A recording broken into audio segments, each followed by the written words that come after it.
Welcome to the Cyber Business Podcast, where we feature top founders and entrepreneurs and share their inspiring stories. Now, let's get started with the show.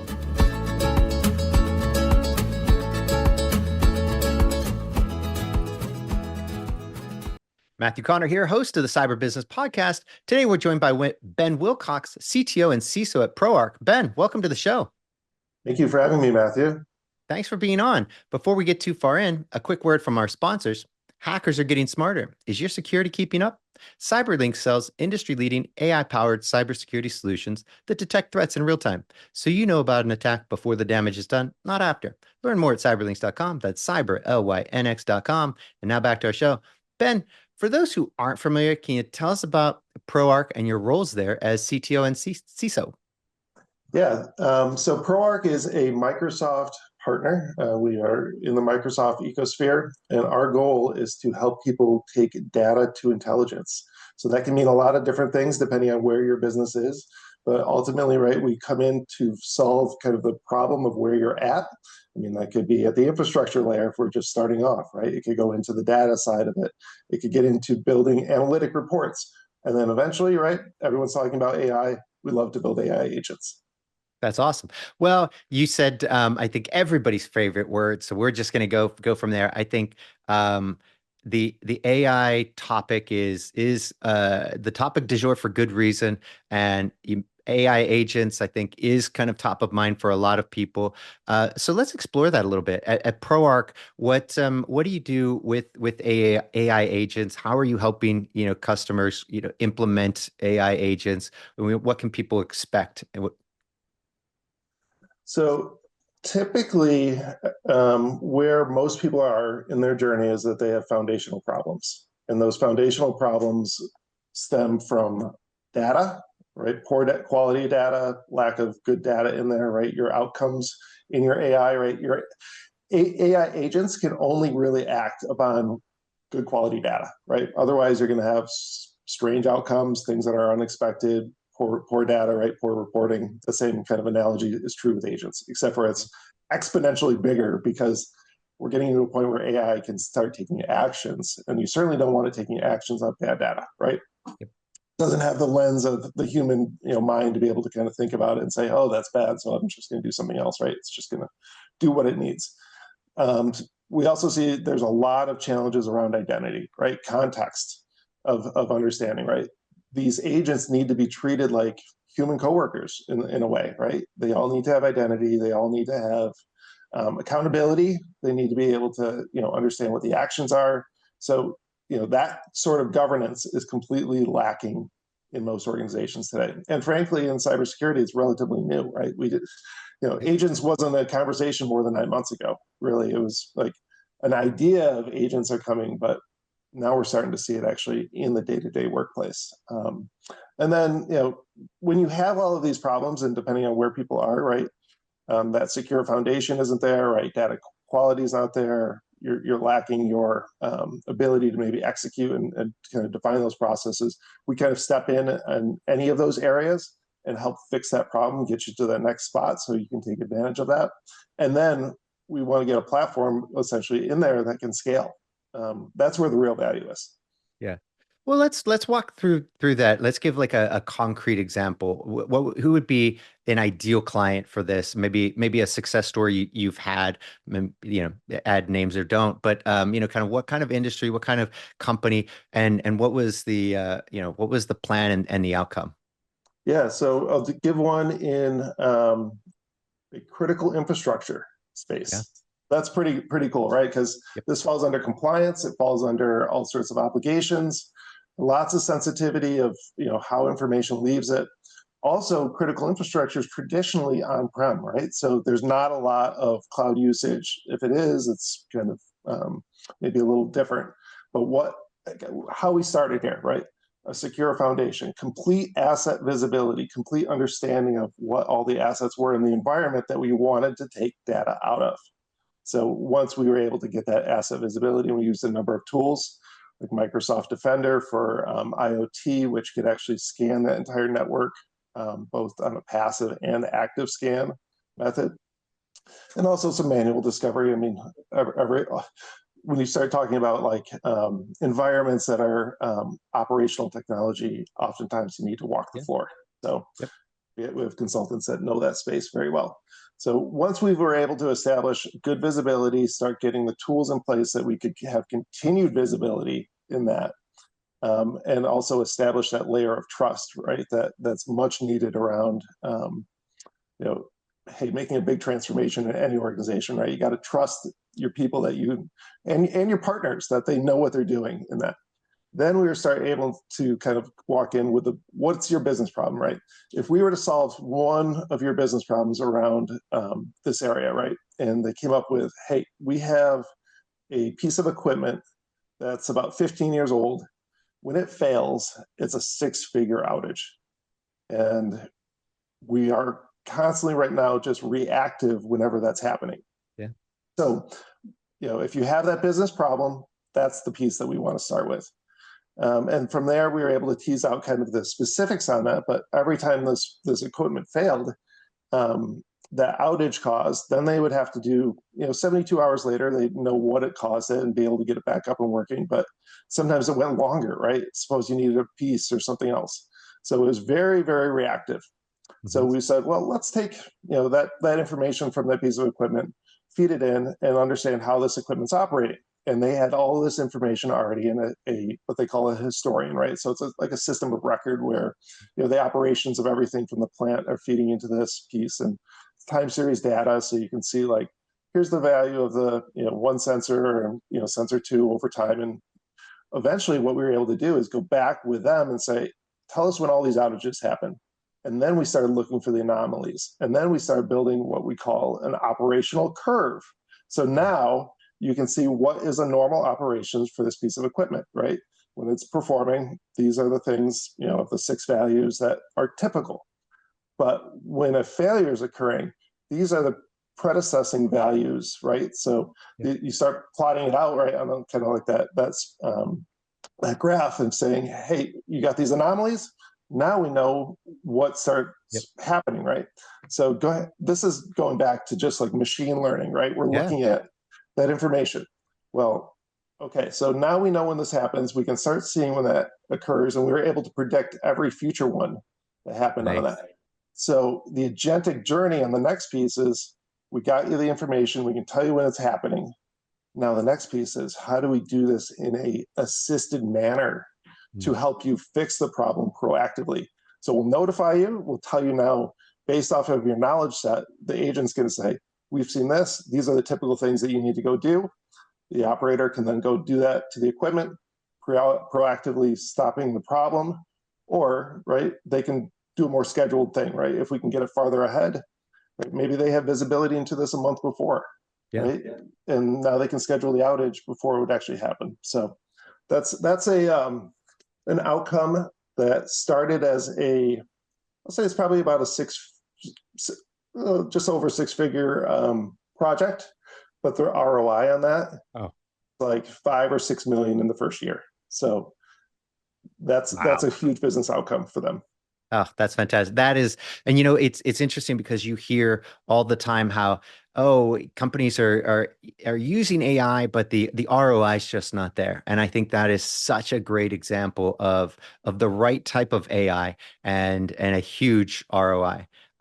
That's fantastic. Great story. And I think great use case and things. I think that hearing stories like that helps business owners and other, CIOs and CISOs start to look in that direction for it versus just the shiny LLM, that people are looking at now. And that there's great uses there. There's some benefits. There's some detriments, but I think machine learning. I think it's the age of machine learning. It's funny because it's been around for a long time. And you take a look at there's some really cool companies in the security space, like Darktrace, for instance. They've been using machine learning for like 10, 15 years. But it wasn't in everybody's psyche like the AI. Now, thanks to ChatGPT, that started this whole revolution. Everybody now they're embracing AI. But I think you've just given a great example why when people hear AI, they should be thinking more machine learning first and then LLM, or at least looking more into machine learning, because I think it's the unsung hero, especially when it comes to security. Because you look at not to harp on Darktrace, but you look at how they implement it with OT or email. It's the same kind of thing where you see machine learning. You can't just take an LLM and bolt it onto an email security product, because now you've got prompt injection that you've just opened the world. There's some cool things you can do there with having the LLM there, but it also comes with prompt injection, which to my knowledge, we haven't cured yet, right? We haven't figured out how you defeat that, because it's kind of baked in and it's real sneaky. So I think this is kind of the roadmap to the future. It's the right use of machine learning especially in the security space, and this is a great example of on the operational side where you can get that ROI. But you look at how it works with things like email security. It's a game changer. I mean, you look at all these emails that come into people's inboxes, and they're getting legitimate links, right? That it's a legit there. It's not been reported. It's let's say a legitimate DocuSign. And so it passes the normal filters. And you can't expect, Joey in accounting to be as good at identifying this stuff as Jane in IT. He's just not. That's not his job, right? And so I think that's where we're going to see the future of this. I think it's going to be much more heavily on the machine learning side. There's obviously a lot on the LLM side, obviously, but I'm excited about the machine learning stuff, and I'm so glad you brought up that example, because I think there are so many other great examples of where machine learning really is kind of the unsung hero, and there's so much more to gain from that, especially right now. So I hope people are more open to it, and start looking into the benefits of machine learning more now. But I could go on and on. But I'm gonna pass the baton to you there. What are your thoughts? I completely concur. Like the machine learning spot, and you talking about the email, right? Is this normal type of behavior from this type of recipient with this sort of URL, right? If we start building those segments in there, looking at what's typical for that user, that role, right? Now we can then bubble up when there is a problem, the LLM that says, "Hey, Joey, this one looks really strange over here, right? Don't click on it," or whatever it is, right? That can easily communicate it back into what Joey understands, and not tech speak, right? Business conversation. Say, this is something that you probably want to run past your SOC, or on the SOC analysis side, right? Surfacing that insight much quicker, in an ability for them to quickly understand the context of the data that they're looking at. LLMs are great for that. Yep. You use the technology where it belongs.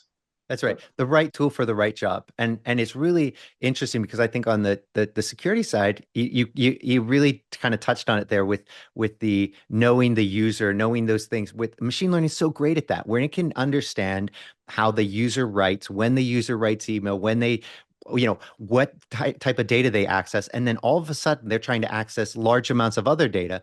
This is so great. I mean, it is a perfect use case for machine learning. So I think on the security side, I think that's where we're going to see it huge.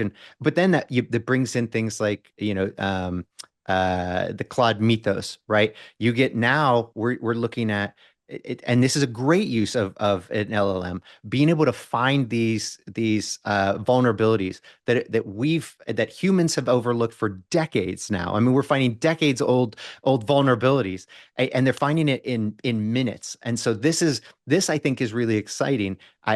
I don't know where it goes from here, honestly. I think, and I don't think anybody does, but I think it's really exciting to see how it's funny. Just what was it? The episode hasn't come out yet, but a couple like last week, I was talking to somebody on the podcast, and we brought up this topic of how the AI is being used, and we gave an example in the news of how AI was being used by threat actors to find vulnerabilities and rapidly exploit 0 day and vulnerabilities. It just very rapidly. And so how do you combat this? And the guy was just like, oh my goodness, what, like, And he came up with an interesting one. He's like, look, I think, yes, that's a real problem. And we need to start using AI to defend ourselves in the same way.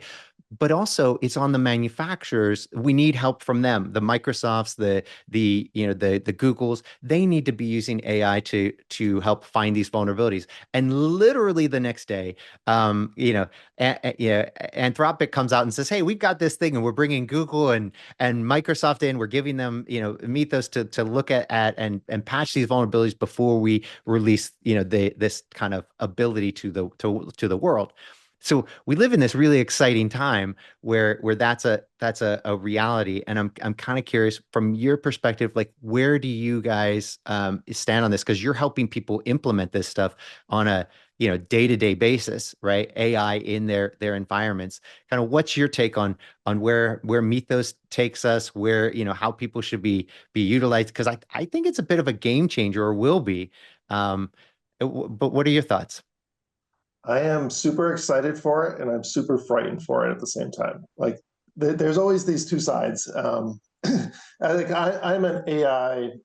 Um, I feel like AI is a great thing. It can be super great. At the same side, right now, it's advancing so fast. It's so hard for everyone to keep up. I mean, you turn on the news, you got a new capability, a new something, right? Um, not to divert from the Mythos, but like Microsoft released a couple of LLMs in the last week that do voice, basically voice generation. It takes only a couple seconds to have a near perfect voice, and it takes 1 second to produce a 60-second audio clip. So my first thought is threat actors, right, have easy access to clone voices now. I did some voice cloning stuff last year, and I had to spend probably an hour or two to get a really solid voice copy of myself. Yep. But those things scare me. At the same Yeah. side, it's super great, right? Productivity is improved. You got some, better transcripts, whatever it is. But going back to the Mythos side, like um, I think it's going to spawn a whole new set of modernization around applications, right? And where we've had this legacy debt in the past, from a tech perspective, this should be an eye opener, right? These are the exploits that this technology is going to be able to take and understand and find the vulnerabilities in, right? I read the thing where it can chain like low vulnerabilities into a high, and it did it very successfully and very quickly. That's kind of like the holy grail in pen testing, right? Take all your lows and you end up with a critical vulnerability, and now you can exploit the system. So I think it's great that everyone's collaborating on it. I mean, it's just a matter of time before this stuff trickles down, right, and gets into the threat actors' hands. Typically, if you look at kind of like the curve of innovation, right, we're innovating, and where security is, right, it's down below. It's always trailing 6 to 9 months, maybe a year, maybe even more than that. AI is, I think, kind of broadening that. Like I see it in all sorts of different realms, from a programming perspective, and security teams not being able to keep up, in their review of code. Like we need AI more on like for security at this point. Like that's that's where the opportunity is, and Anthropic has certainly found that, I think, and probably will monetize off of that. Yeah, and I think that I think you bring up a really good point there, and that divide has been big, and I think that it is only going to be, that gap is only going to be closed with the use of AI on the security side to help write better code. AI has been great to help write code, but it hasn't been great about writing secure code, and it's getting better and better. And so I think that's just part of the growing pains that we're in right now. I'm a bit of a good guy optimist. I think the good guys will win this. I do think it is a bit of an arms race, right? And where the technology comes out and it's do the bad guys start using it to against us. We need to be using it for defense. And it is this game of cat and mouse. We do have to be, the good guys do have to be, we have to be great all the time, and they have to be lucky once to get in. But I think the great equalizer is technology, in that when we're utilizing AI on this side, and we're using, a layered approach to security, sure, they've got to be lucky once to get through one layer. But if you've got AI, really looking and understanding your network and understanding your users and understanding how things are going, and suddenly something happens, that's where we win. When Yeah. when AI is looking at those pieces, and I think this is so critical for everybody to be looking at now, is AI has to be in your security stack. It simply has to. Without it, using legacy tools, you come into a gunfight with a knife. Maybe it's a sword because you're using really. It's still just a sword in a gunfight. You're still going to lose. We see how fast they can now exploit very rapidly and blow past your tools. And then now, just like you said, with like voice cloning, that stuff's going to get really crazy because it's going to be it superpowers the threat actors with social engineering. So now how do you, when you get a FaceTime call from the CEO saying to do something? Well, that was the CEO. Doesn't normally FaceTime me out of the blue, right? So there will be, stuff like that. But I think that's where AI comes in. I think it's when AI lives on your phone locally, it's on your computer locally, it's on your network, it's everywhere, keeping it secure and local, and says, "Hey, Matt, you don't normally get a FaceTime call from the CEO asking you to send out a wire, right? So I'm going to say that's probably not him. Why don't we call him back and make sure that that was him, right? I know he said he was in a hurry and not to, but I think we should, right? I think when that stuff happens, that's when we win. But I'm an optimist. What do you think? Well, I'm an optimist too. I think totally like that is going to be the differentiator. And where people need to probably go back, right? Make sure you have your fundamentals in place, right? And all of these layers, because 100%, right? If Mythos starts looking at the vulnerabilities, right, you got to be able to detect when something is coming and changing or happening to your systems. Yeah. So visibility on your network, your endpoints, right, your identities, and looking across like all of these pieces, and really embracing that zero trust mentality, and getting to AI needs to be part of that, because it doesn't it you got to have that visibility. So if your tools are legacy, if you have too much tool sprawl, right, they're not talking to each other, that stuff's not going to work in the future. Yeah, And I couldn't agree more. I think that's spot on it. And it really, I think is the future of security. I think we're already seeing exploits where they're using sign drivers to disable EDR, and they're able to do this very rapidly with AI. And so how do you detect anything on your endpoint once your EDR is down? You're like, well, that was what I was relying on. I can't have two EDRs, right? So that was my layer there. Right. So what do? You have to have AI looking at this stuff. You have to, at that second layer on your computer, on your network. So I totally agree. And I think that because the exploits are going to come, the vulnerabilities are going to come, they're going to see that, they're going to be able to poke holes through it. And I think the only way strategically and kind of logically is for AI to be on your network and on the computers and see something weird just happened. That shouldn't be happening. I get that it shouldn't be happening, right? Like, no, but we have EDR. Oh, you did, but it managed to bypass that. Like, oh, and then all this information is being exfiltrated. That's weird, right? But using traditional tools, how long does it take us? And we've seen case after case of large companies that spend a lot of money on security have lots of data exfiltrated without them even, without any alarm bells going off. every And month, right? Like that's yep. And so, and yeah, go. those large companies too, and like thinking back over to the summertime, right? The Salesforce exploit where people were coming into Salesforce and grabbing data out of it, right? Yep. There wasn't even an ability in Salesforce to really have like visibility as a corporate customer of theirs to say, hey, I want those logs. I want to know when data's leaving, right? Some of these capabilities people didn't even think about. So Yeah. we gotta have the visibility across all the things, all clouds, all platforms, SaaS, part of your stuff, platform services, etc. Yeah. No, we live in exciting times where, it's the unimaginable. We now have to start imagining it and rapidly. right? And I think that's where AI helps. And of course, we're learning. There's nobody's going to be perfect. And I guess because of that, because it there is that possibility of just about any organization. Well, there's a possibility of any organization being breached. What's your go-to advice on that, right? It's gonna happen. I think we're getting more accustomed to it. Um, I think early on it was a badge of dishonor, like, oh, you let us get breached. I think the sentiment has changed and people have realized that it's only a matter of time and we're doing our best and we learn from these things. But what's your advice to people? Is it one of these things where they should be thinking of it as when this happens, not if, and what should people be thinking and doing?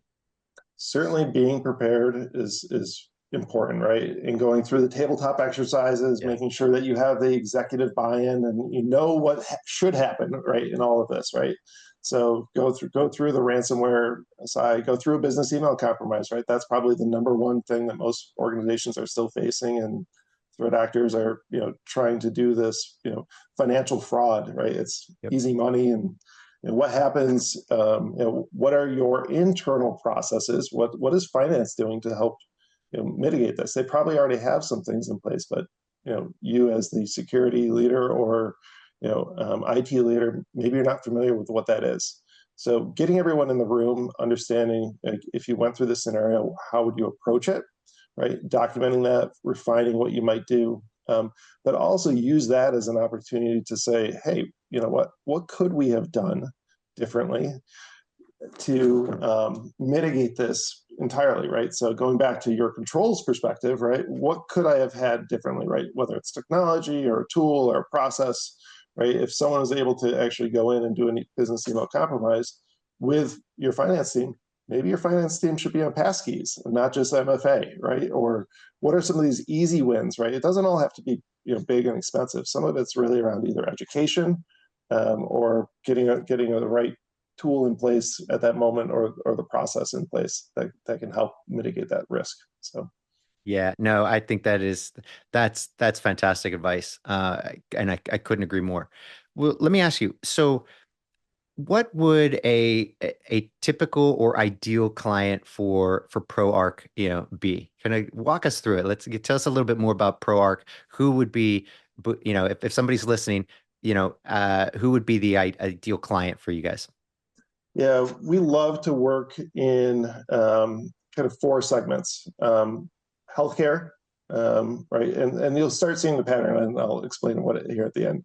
Healthcare, manufacturing, energy, and ISVs, so independent software vendors or those that write products.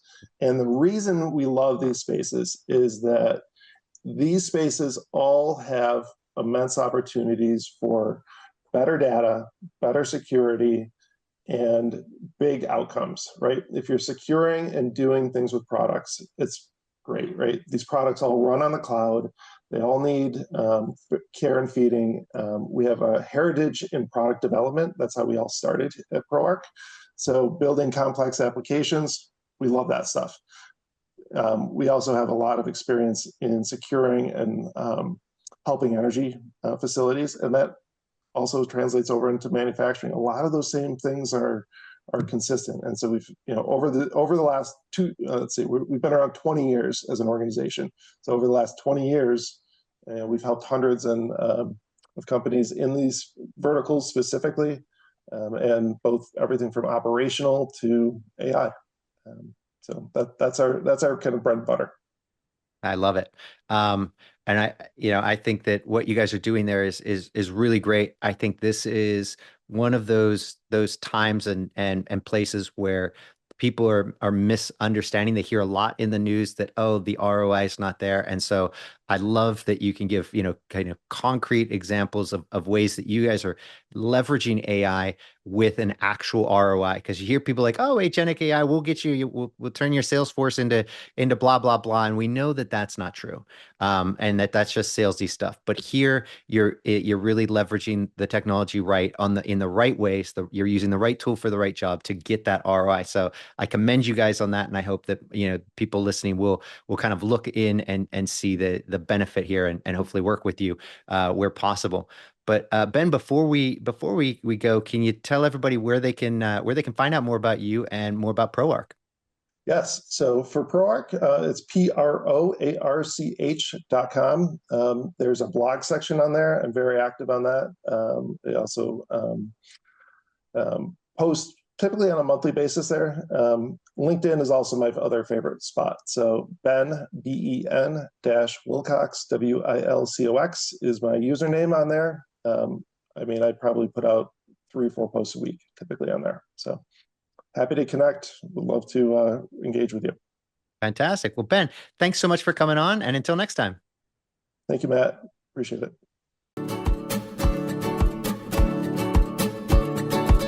Thanks for listening to the Cyber Business Podcast. We'll see you again next time, and be sure to click subscribe to get future episodes.